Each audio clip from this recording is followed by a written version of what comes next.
With the release of One Tamriel for The Elder Scrolls Online on Xbox One and PS4, many changes have come to the core experience of the game. MMOs can be a daunting experience for both new and existing players, especially during big changes like these. To help the players navigate this, we've put together a comprehensive list of all the changes to The Elder Scrolls Online, along with exactly what this means for new and existing players. If you've ever been curious or considered playing the game before, there's no better time than now to give it a go, and we'll explain why over the course of this guide. The largest and most notable change is the complete redesign of the zoning mechanics in Tamriel. Previously, adventurers had to complete each zone of their specific faction in a fixed order before progressing to Cold Harbor and eventually moving on to the next designated faction's questing zones. They would then repeat this process minus Cold Harbor, again finishing each zone in a fixed order before advancing to the final faction, just to do it all over again. Now, the very second you complete the tutorial, you are free to go to any zone in any faction. This is accomplished by scaling the player to the level of the content, otherwise called battle leveling. Another major change is that weapon skill lines now have ultimate abilities. We all hope for this day to come, and now our hopes have been fulfilled. What this means is that the golden age of stamina has finally arrived, and anyone who plays a stamina build will be over the moon about it. It also means for the first time, non-Templar players will have access to a healing ultimate. Furthermore, major alterations have come to group dungeons, which are the 4-player dungeons with objectives and numerous bosses. Developer ZeniMax Online has now added a veteran difficulty to every existing dungeon. Previously, roughly half had veteran modes, but there's more. Dungeons that previously had veteran difficulty will now have 2 veteran difficulties, 1 and 2, with each containing unique bosses as well as monster helm sets. This means, not only has ZeniMax added another 20 or so veteran dungeons or variants to play, they have also added new monster helm sets to match them, nearly doubling the number of monster helm sets in the game. Additionally, Undaunted pledges now only reward one type of key that has a 100% chance to grant a shoulder piece from its chest. There are now 3 NPCs that grant pledges each day, and they are no longer classified as a normal or veteran, but instead can be done in any difficulty. Normal will grant 1 key with no possibility for a monster helm. Veteran will grant 1 key with a guaranteed monster helm drop, and Veteran Hard Mode will grant 2 keys along with the monster helm. Each NPC has a pool of dungeons that correspond to them, so you will get 1 from each pool every day. What this all means is that the number of players running group dungeons every day should drastically increase, and players will complete their monster helm sets much faster than ever before. The last of the major changes concerns the item sets in the game, which have been completely overhauled. All sets now scale to your level and can be found from levels 1 to CP 160.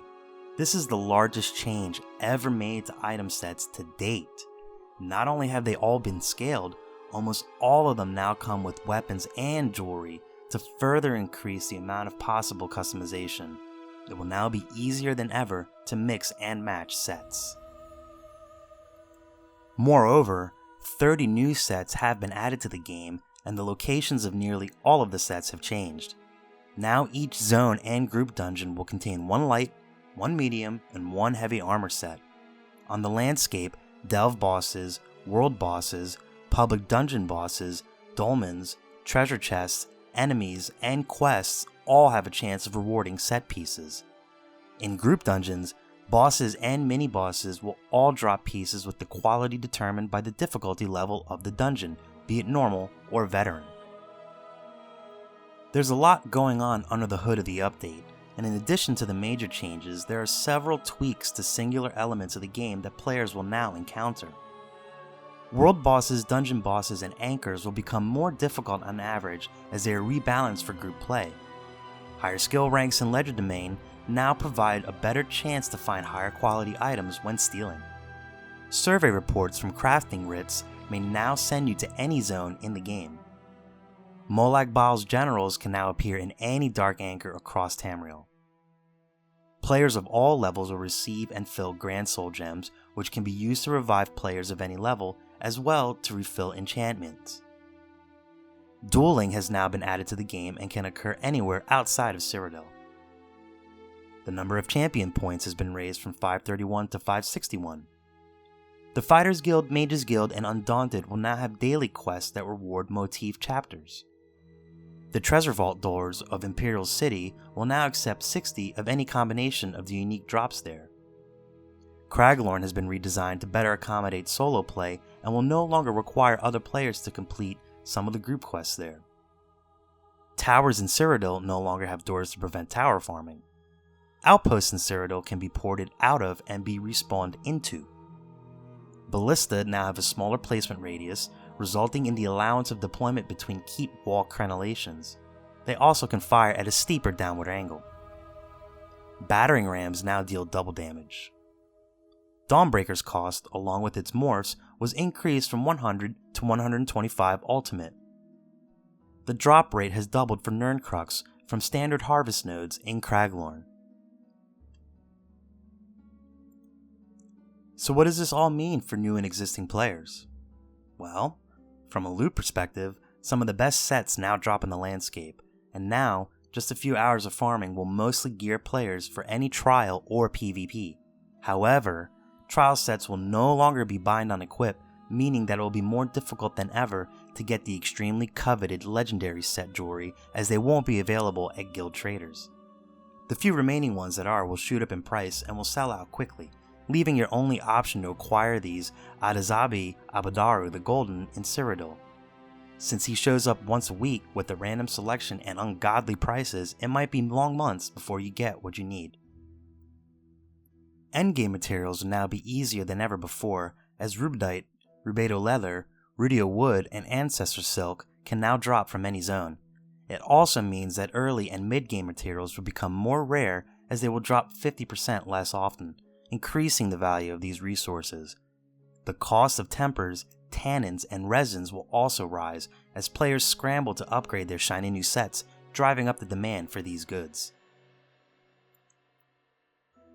Questing will prove more rewarding than ever before, since your experience gain should be increased on average per zone. Quests can now reward set pieces, and combined with what you will acquire from drops in the landscape, your character should be geared much better than the average player was before the one Tamriel release. You will also be able to sell the set pieces you don't need with ease, as players will be more likely to purchase sets they can fill out easily, which was not the case before the update. I would, however, expect many more players on the landscape farming bosses, which may break your immersion more so than in days past. In Cyrodiil, the fighting should be much more competitive, as the gap between players should lessen due to the increased availability of quality sets.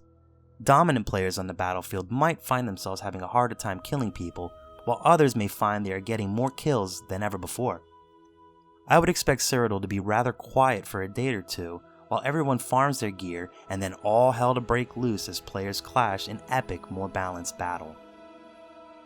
Because of the increase to daily Undaunted pledges and their rewards, it seems it should be easier than ever to get a group together to run a group dungeon.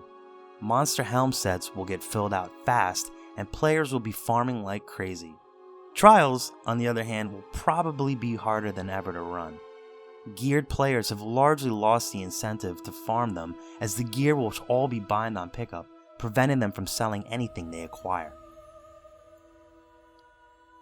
Economically, the game should see a substantial boom. Guild vendors will fill up with tons of set pieces that will be farmed daily, and prices for good gear should come down a lot for prospective buyers. Players will have more to choose from, and while the demand will be at an all-time high, the supply will keep up. If you had great item set pieces to sell before, be prepared for them to be worth about half what they were before the changes. Overall, what this means is more activity as a whole across the entire server. It is now easier than ever to do just about anything you want with the exception of trials. That means good things for the future of the game, and since ZeniMax doesn't seem to be slowing down in the content department, we can only expect the game to get better. As you can see, the name of the game is changed and there has been a lot of it in the new update.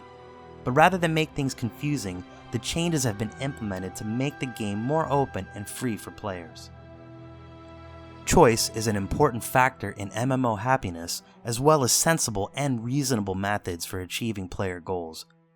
Tamriel clearly has these concepts in mind and has laid a strong foundation for the Elder Scrolls Online for months and years to come.